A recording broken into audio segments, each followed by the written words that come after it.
33 കുട്ടികളെ പീഡിപ്പിച്ചു. ദൃശ്യങ്ങൾ ഡാർക്ക് വെബ് വഴി വിറ്റു. ദമ്പതികൾക്ക് വധശിക്ഷ.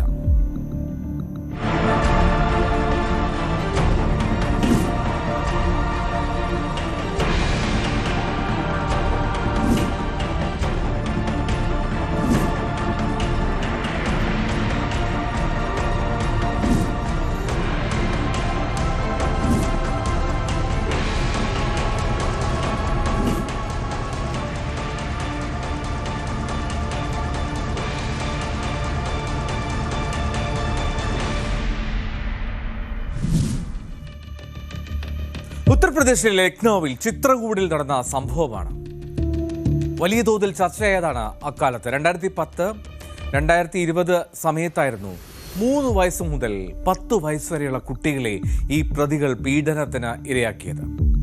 33 കുട്ടികളെ ക്രൂരമായിട്ടുള്ള ലൈംഗിക പീഡനത്തിന് ഇരയാക്കി എന്നാണ് പോലീസ് കണ്ടെത്തിയത്. എന്നിട്ട് ആ ദൃശ്യങ്ങൾ ഡാർക്ക് വെബ് വഴി 47 രാജ്യങ്ങളിൽ വിൽപ്പന നടത്തി എന്നാണ് കേസ്. വിദേശികൾ ഉൾപ്പെടെയുള്ളവർക്ക് ഈ ദൃശ്യങ്ങൾ ഈ ദമ്പതികൾ വിറ്റു. അങ്ങനെ വലിയ തുക സമ്പാദിച്ചുവെന്നും പോലീസ് കണ്ടെത്തി.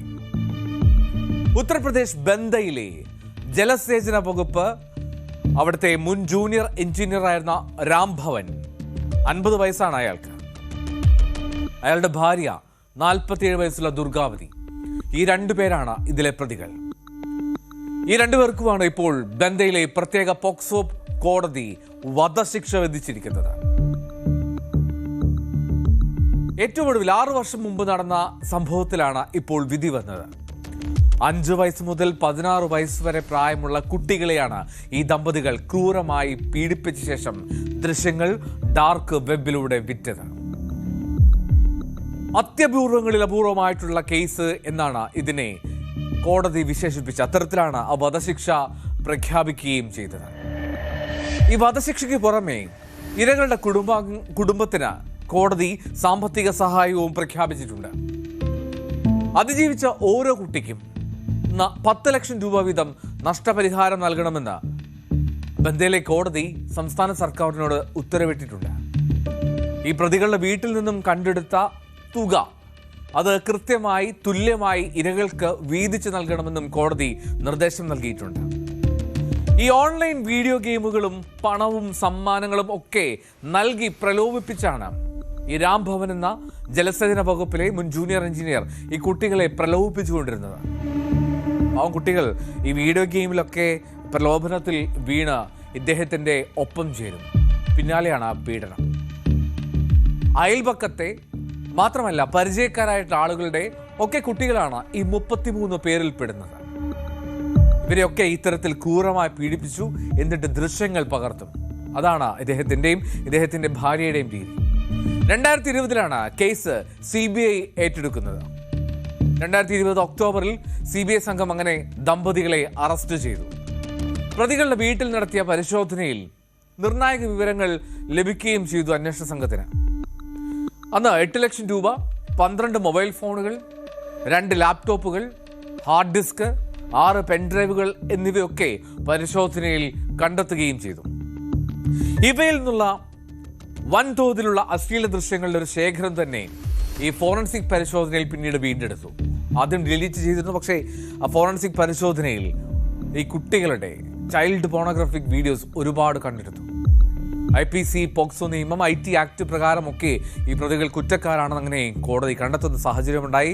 എന്താണെങ്കിലും 4 വയസ്സ് മുതൽ 22 വയസ്സ് വരെയുള്ളവരുടെ മൊഴികൾ ഈ കുറ്റപത്രത്തിൽ ഉൾപ്പെടുത്തിയിരുന്നു. കേസ് അട്ടിമറിക്കാൻ ഇതിനിടെ ദുർഗാവതി സാക്ഷികളെ സ്വാധീനിക്കാനും ശ്രമിച്ചുവെന്ന് കോടതി കണ്ടെത്തി. ഡൽഹി സ്വദേശിയായ ഒരാളെയും ഈ കേസിൽ CBI അറസ്റ്റ് ചെയ്തിട്ടുണ്ട്. രാജ്യം ഒരു പക്ഷേ ഇന്നത്തോളം കണ്ടിട്ടില്ലാത്ത ഒരു പോക്സോ കേസ് വിധിയായിരിക്കും ഇത്. കാരണം 33 കുട്ടികളെ ലൈംഗികമായി പീഡിപ്പിക്കുക, ക്രൂരമായിട്ടുള്ള പീഡനത്തിന് ഇരയാക്കുക, ദൃശ്യങ്ങൾ പകർത്തുക, എന്നിട്ട് വിദേശങ്ങളിൽ ആ ദൃശ്യങ്ങൾ വിറ്റ് പണം സമ്പാദിക്കുക. ആ ക്രൂരത കാട്ടിയ ദമ്പതികൾക്കാണ് കോടതി വധശിക്ഷ വിധിച്ചിരിക്കുന്നത്.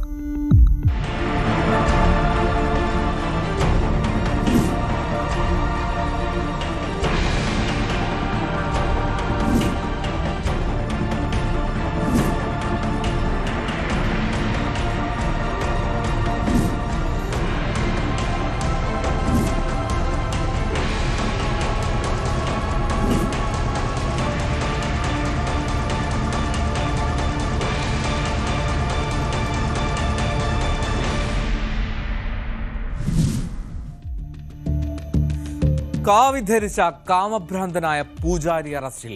ലൈംഗികമായി ദുരുപയോഗം ചെയ്തത് 2 പെൺകുട്ടികളെ.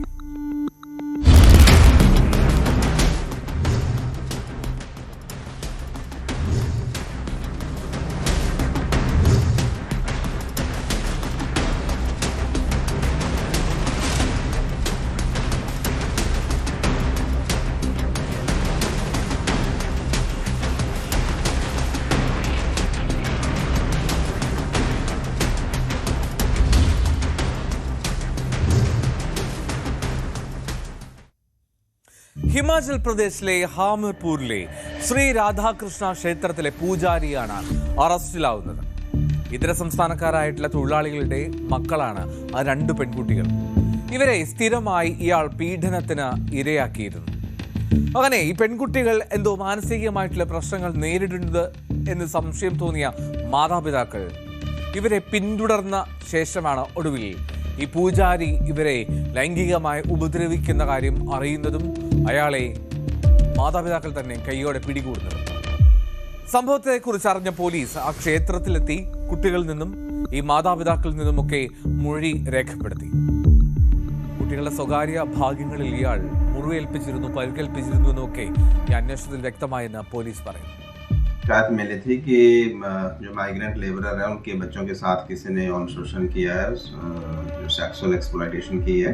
तो ये बाद में पता चला कि ये कोई बाबा हैं और किसी टेंपल में हमीरपुर के आसपास कोहली जो जगह है वहाँ पे रह रहे हैं.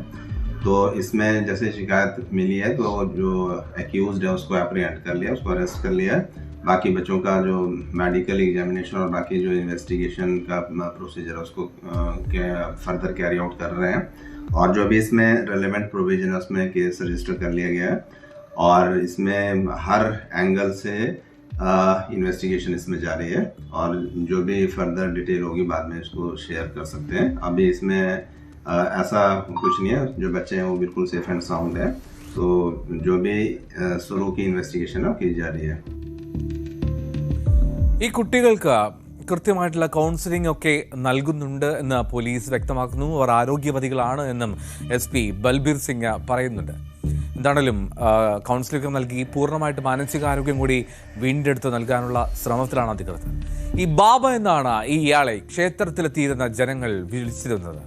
അങ്ങനെ ഈ ബാബയെ അറസ്റ്റ് ചെയ്തുവെന്നും കൂടുതൽ നടപടികൾ സ്വീകരിച്ചു വരികയാണെന്നും SP പറയുന്നു. ഒരുപക്ഷേ ആ ക്ഷേത്രത്തിൽ പൂജയ്ക്കായി സ്ഥിരമെത്തിയിരുന്ന, ദർശനത്തിനായി പ്രാർത്ഥനയ്ക്കായി എത്തിയിരുന്ന പെൺകുട്ടികളാണ് ആ ക്ഷേത്രത്തിലെ തന്നെ പൂജാരിയുടെ കരാളഹസ്തങ്ങളിൽപ്പെട്ട പീഡനത്തിന് ഇരയാകേണ്ടി വന്നത്.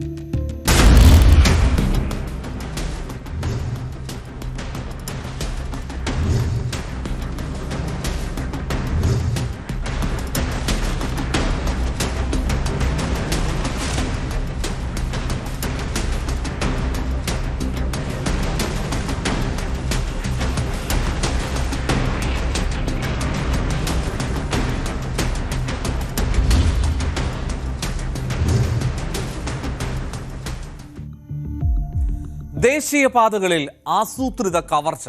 പിടിയിലായത് കേരളത്തിൽ നിന്നുള്ള ഗ്യാങ് എന്ന് മഹാരാഷ്ട്ര പോലീസ്. 12 അംഗ സംഘം നാസിക്കിൽ പിടി.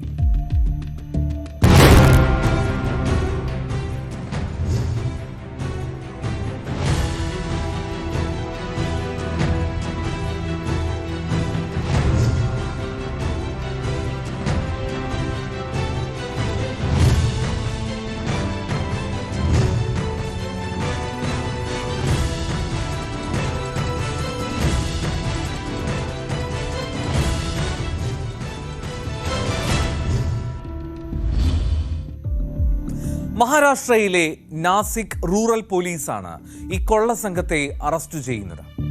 എറണാകുളം, തൃശൂർ സ്വദേശികളാണ് ഈ സംഘത്തിലുള്ള ആളുകളെന്ന് നാസിക്കിലെ പോലീസ് പറയുന്നു. നാസിക്കിലെ ഹൈവേയിൽ കൊള്ള അടിച്ചതിനാണ് മലയാളികളുടെ ഈ സംഘം പിടിയിലാവുന്നത്. ഹൈവേകൾ കേന്ദ്രീകരിച്ച് പല സംസ്ഥാനങ്ങളിലും കവർച്ച നടക്കുന്നുണ്ട് എന്ന റിപ്പോർട്ടുകൾ വരുന്നതിനിടയിലായിരുന്നു ഈ പെട്രോളിംഗ് ശക്തമാക്കിയതും പിന്നാലെ ഇവർ അറസ്റ്റിലാകുന്നത്. ഡിസംബർ 11-ാം തീയതിയാണ് ഇതിനൊക്കെ തുടക്കം. അന്ന് മുംബൈ ആഗ്ര ദേശീയപാതയിൽ ഗുജറാത്ത് സ്വദേശി അദ്ദേഹത്തിൻ്റെ സുഹൃത്തുക്കളുമായി ചേർന്ന് ഒരു SUV-യിൽ യാത്ര ചെയ്യുകയാണ്.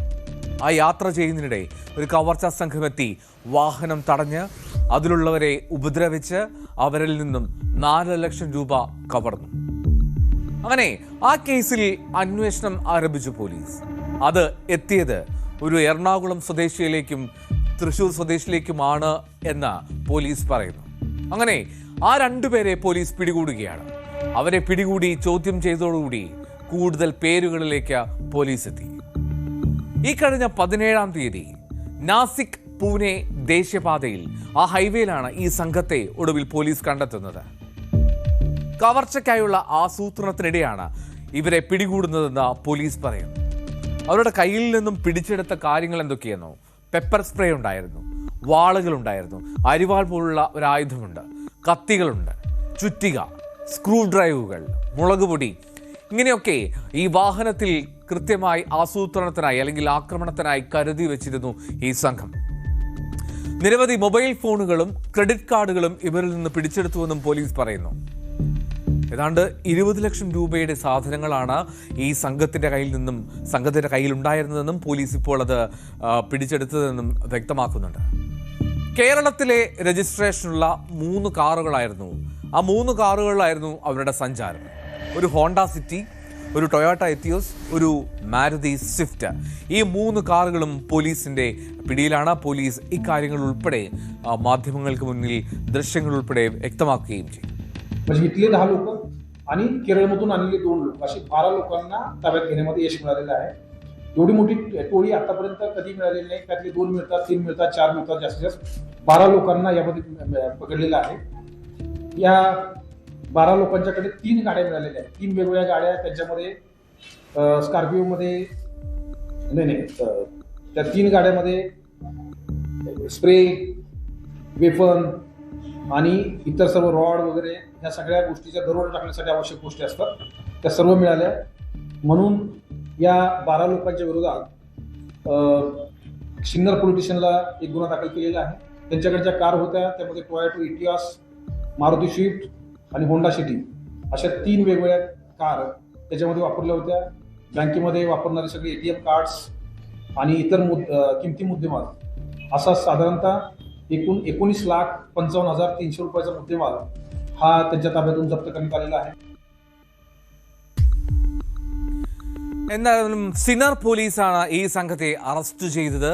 ആന്ധ്രാപ്രദേശ്, മധ്യപ്രദേശ്, ഉത്തർപ്രദേശ് സംസ്ഥാനങ്ങളിൽ നടന്ന ഹൈവേ കവർച്ചകളുമായി ഈ സംഘത്തിന് ബന്ധമുണ്ടോ എന്ന് അന്വേഷിക്കുന്നുണ്ട് പോലീസ്. ഒരുപക്ഷേ നമ്മൾ ഒരുപാട് ഈ ഹൈവേ കേസുകളെ പറ്റി, ഹൈവേയിലെ കവർച്ചകളെ പറ്റി നമ്മൾ കേട്ടിട്ടുണ്ട്. പക്ഷേ അവിടെ ഒരു കേരളത്തിൽ നിന്നുള്ള സംഘം, ഒരു മല്ലു സംഘം ഉണ്ടായിരുന്നു എന്നുള്ളത് അമ്പരപ്പിക്കുന്നതാണ്. എന്നാലും 12 പേരാണ് നിലവിൽ ആ സംഘത്തിൽ ഉള്ളത്, പിടിയിലായവരിലുള്ളത്. കൂടുതൽ പേരിലേക്ക് അന്വേഷണം എത്തുമെന്നും കൂടുതൽ പേര് ഈ സംഘത്തിൻ്റെ ഭാഗമാണെന്നൊക്കെ വിശ്വസിക്കുന്നുണ്ട്, കരുതുന്നുണ്ട് മഹാരാഷ്ട്ര പോലീസ്. എന്നാലും കേരളത്തിലെ സംഘം അവിടെ മഹാരാഷ്ട്രയിലും ആന്ധ്രയിലുമൊക്കെ പോയി വലിയ തോതിൽ കവർച്ച നടത്തിയിരുന്നു എന്നുള്ള നമ്മളെ സംബന്ധിച്ച് നാണം കെടുത്തുന്ന, ഞെട്ടിപ്പിക്കുന്ന ഒരു സംഭവമാണ് ഇന്ന് മഹാരാഷ്ട്ര പോലീസ് പുറത്തുവിട്ടത്.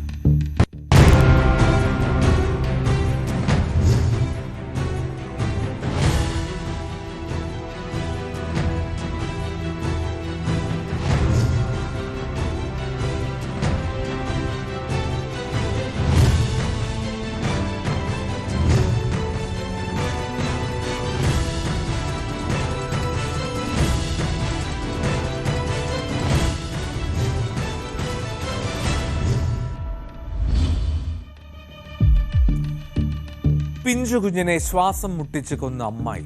മാനസിക അസ്വസ്ഥതകൾ നേരിടുന്ന 30-കാരിയുടെ പരാക്രമം പട്ടാപ്പകൽ ആളുകൾ നോക്കി നിൽക്കെ.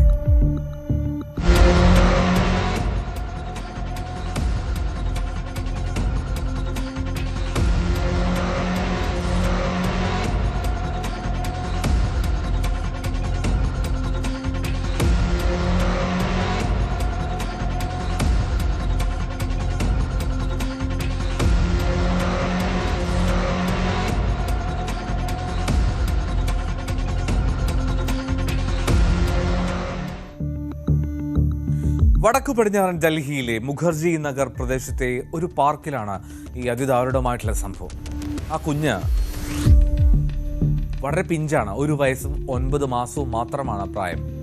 ആ കുഞ്ഞിനെയാണ് ഉറ്റ ബന്ധുവായിട്ടുള്ള സ്ത്രീ ശ്വാസം മുട്ടിച്ച് കൊന്നുകളഞ്ഞത്. വെള്ളിയാഴ്ച ഉച്ച കഴിഞ്ഞായിരുന്നു ഈ സംഭവം നടക്കുന്നത്. 30 വയസ്സുള്ള ഈ സ്ത്രീക്ക് വിഷാദ രോഗം ഉണ്ടായിരുന്നു, അല്ലെങ്കിൽ വിഷാദ രോഗത്തിന് ചികിത്സ തേടുന്ന ആളാണ് എന്നാണ് പോലീസിന്റെ ആദ്യഘട്ടത്തിലുള്ള നിഗമനമൊക്കെ. അവരുടെ വീട്ടിൽ സന്ദർശനത്തിനെത്തിയതായിരുന്നു ഈ അമ്മയും ഒപ്പം ഈ പിഞ്ചു കുഞ്ഞും. അങ്ങനെ അമ്മയും കുഞ്ഞും വീട്ടിലുള്ളപ്പോൾ തന്നെ കുഞ്ഞിനെ കളിപ്പിക്കാൻ എന്നുള്ള പേരിലാണ് ഈ കുട്ടിയുമായി ഇവൾ പുറത്തേക്ക് വരുന്നത്. മുഖർജി നഗറിലെ ആ പാർക്കിൽ കളിക്കാൻ വേണ്ടി ഈ സ്ത്രീ കുഞ്ഞിനെ കൂട്ടിക്കൊണ്ടുവരികയാണ്. വളരെ പെട്ടെന്നുള്ളൊരു ആക്രമണം ആയിരുന്നു എന്നാണ് ആ പാർക്കിൽ ആ സമയത്തുണ്ടായിരുന്നവർ പറയുന്നത്. നിലവിളിയും ബഹളവും ഒക്കെ കേട്ടെത്തിയ ആ പാർക്കിലെ പൂന്തോട്ടക്കാരൻ ഈ കുട്ടിയെ ഈ സ്ത്രീയുടെ കയ്യിൽ നിന്ന് ബലത്തിൽ എടുത്ത് ആശുപത്രിയിൽ എത്തിച്ചുവെങ്കിൽ പോലും ജീവൻ രക്ഷിക്കാൻ കഴിഞ്ഞില്ല. ശ്വാസം മുട്ടിച്ച ശേഷം കുഞ്ഞിനെ മടിയിൽ ഇങ്ങനെ കിടത്തി വട്ടം പിടിച്ചിരിക്കുകയായിരുന്നു ആ സ്ത്രീ. ആളുകൾ ബഹളം വെച്ചുവെങ്കിൽ പോലും കുട്ടിയെ വിട്ടു നൽകാൻ തയ്യാറായിരുന്നില്ല അവർ. ഈ കുട്ടിയെ അവരിൽ നിന്ന് വേർപെടുത്തി കൊണ്ടുപോകുന്ന സമയത്ത് ഇവർ ബോധരഹിതയായി അബോധാവസ്ഥയിൽ അവിടെ കുഴഞ്ഞു വീഴുകയും ചെയ്തു. जानकारी ये है कि लगभग 1 से 1:30 बजे के बीच में मुझे ये सूचना मिली कि हमारे कॉलोनी में इस जहाँ पर हम खड़े हैं, यहाँ पर हमारे कॉलोनी की ही एक निवासी लड़की है जिसने किसी एक बच्चे का गला घोट के हत्या कर दी है। तो अब ये तो दुखद समाचार है और जितनी भर्त्सना की जाए उतनी कम है। तो मैं यूनिवर्सिटी से भागता दौड़ता वहाँ आया तो यहाँ पर काफ़ी लोग खड़े थे पहले से, और बच्चे जो हैं उस बच्चे को हॉस्पिटल हमारे जो दूसरे निवासी हैं तब तक में ले जा चुके थे, और हॉस्पिटल में जाकर पता ये चला कि बच्चे को मृत घोषित कर दिया। जिस महिला पर यह आरोप है वो महिला सुनने में जो पता चला है वो मृतक बच्चे की मौसी है। ഓൾഡ് സീലംപൂരിൽ താമസിക്കുന്ന അച്ഛനും അമ്മയുമാണ് കുഞ്ഞിൻ്റേത്, അല്ലെങ്കിൽ ആ സ്വദേശികളാണ്. കുഞ്ഞിൻ്റെ അമ്മാവനാണ് പോലീസിനെ കാര്യം അറിയിക്കുന്നത്. വൈദ്യപരിശോധനയ്ക്കും ചികിത്സയ്ക്കുമൊക്കെയായി പെൺകുട്ടിയെ ആശുപത്രിയിലേക്ക് മാറ്റിയിട്ടുണ്ട്. കേസുമായി ബന്ധപ്പെട്ട് പോലീസ് നിയമ നടപടികൾ ആരംഭിച്ചു എന്നാണ് അറിയിച്ചിരിക്കുന്നത്. എന്നാണെങ്കിലും വിഷാദ രോഗത്തിന് ചികിത്സയിലുള്ള ആ സ്ത്രീ വളരെ പെട്ടെന്ന് ആ കുഞ്ഞിനെ ശ്വാസം മുട്ടിച്ച് കൊല്ലുന്ന സാഹചര്യം. അത്തരമൊരു പ്രതീക്ഷ പോലുമില്ലാതെ ആ കുഞ്ഞിൻ്റെ അമ്മ അവളുടെ വീട്ടിൽ സ്വസ്ഥമായിരിക്കുകയായിരുന്നു. എങ്ങനെ സഹിക്കാൻ കഴിയും? 1 വയസ്സും 9 വയസ്സും 9 മാസവും മാത്രം പ്രായമുള്ള കുഞ്ഞിൻ്റെ ദാരുണാന്ത്യത്തെ.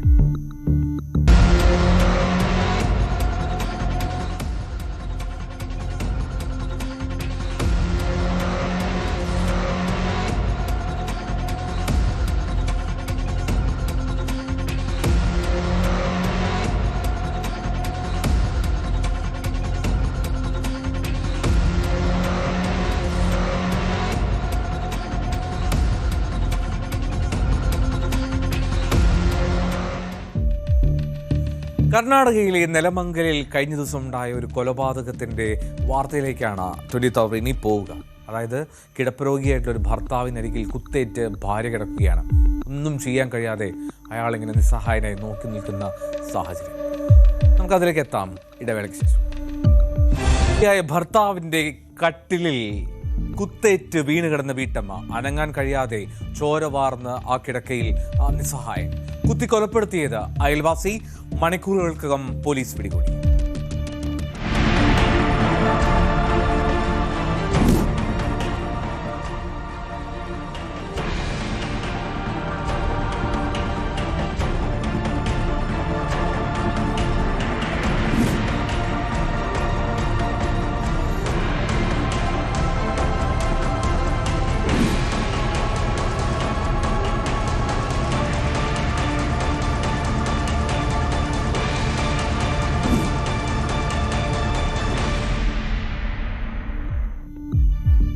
കർണാടകയിലെ നെലമംഗലയിലെ പീറ്റ് സ്ട്രീറ്റിലാണ് ഈ സംഭവം നടക്കുന്നത്. കഴിഞ്ഞ ബുധനാഴ്ച ശോഭ എന്ന 69 വയസ്സുള്ള സ്ത്രീയാണ് കൊല്ലപ്പെടുന്നത്. 12 വർഷമായി തളർവാദം ബാധിച്ച് കിടപ്പിലായിരുന്നു അവളുടെ ഭർത്താവ്. ആ ഭർത്താവിനൊപ്പം കഴിയുകയായിരുന്നു ശോഭ. 2 പേർക്കും മക്കളില്ല. കിടപ്പ് രോഗിയായിട്ടുള്ള ആ ഭർത്താവിൻ്റെ മുന്നിൽ വെച്ചാണ് അയൽവാസിയായിട്ടുള്ള യുവാവ് ആ വീട്ടമ്മയെ അതിദാരുണമായി കുത്തിക്കൊലപ്പെടുത്തുന്നത്. 36 വയസ്സുകാരനായിട്ടുള്ള ശിവകുമാർ, ഇയാളാണ് കൊലയാളി. ബുധനാഴ്ച വൈകിട്ട് 4 മണിയോടുകൂടി ഈ വീട്ടിലേക്ക് വെള്ളമൊക്കെ ചോദിച്ചാണ് ഇയാൾ വരുന്നത്. അയാൾക്കൊരു ലക്ഷ്യമുണ്ടായിരുന്നു. ഈ ശോഭ ധരിച്ചിരുന്ന സ്വർണം അത് കവരണം, എന്നിട്ട് ഓടിപ്പോകണം. അതായിരുന്നു ശ്രമം. ശോഭ എതിർത്തതോടുകൂടി കയ്യിൽ കരുതിയിരുന്ന കത്തി കൊണ്ട് ഇയാൾ ആ സ്ത്രീയെ കുത്തിവീഴ്ത്തി. ഏതാണ്ട് 100 ഗ്രാം സ്വർണം കവർന്ന് ഇയാൾ രക്ഷപ്പെട്ടു. രക്തത്തിൽ കുളിച്ച് ആ സ്ത്രീ അവളുടെ ഭർത്താവിൻ്റെ ആ കിടക്കയിലേക്കാണ് വീണത്. ഒന്നും ശബ്ദിക്കാനാകാതെ, ഒന്നും ചെയ്യാനാകാതെ ആ ഭർത്താവ് സമീപം. ആ രണ്ടുപേരും ആ കട്ടിലിൽ കിടക്കുമ്പോൾ അവൾ ചേതനയായിട്ട് കിടക്കുന്നു. പിന്നീട് ആളുകളെത്തിയാണ് കാണുന്നത്. അപ്പോഴും ആ ബോഡി ആ ബെഡിൽ നിന്ന് മാറ്റിയിട്ടുണ്ടായിരുന്നില്ല. ആ ഭർത്താവ് ആ ബെഡിൽ അതേപടി കിടക്കുന്നുണ്ടായിരുന്നു. ആ ദൃശ്യങ്ങൾ പിന്നീട് പുറത്തേക്ക് വരികയും ചെയ്തു.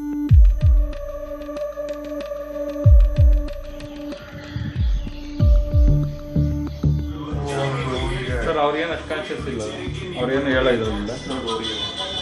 ಕೇಳಿ ಯಾರಾದ್ರೂ ಬಂದಿದ್ರಾ? ಯಾರಿಗೆ ಮಾಡಿದ್ದು?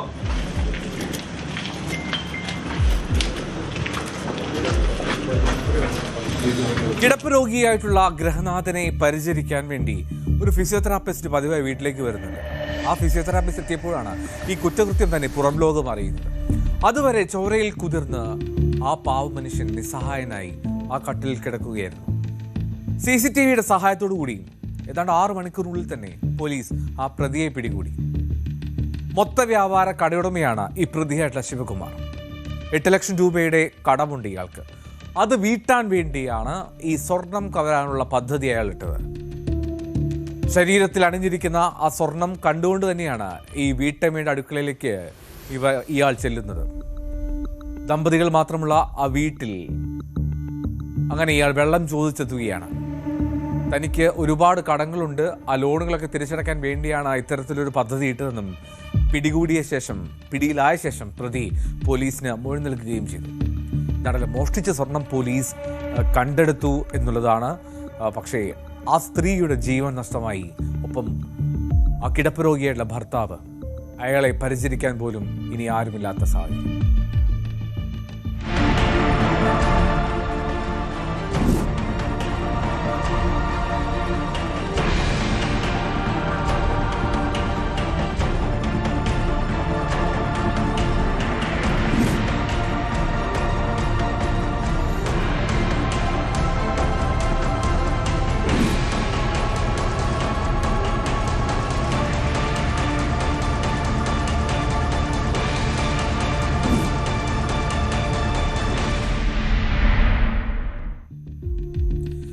അവർ ഇവിടെ പൂർണ്ണമാവുകയാണ്. വീണ്ടും തിങ്കളാഴ്ച കാണാം 20-ാം മണിക്കൂറിൽ. നമസ്കാരം.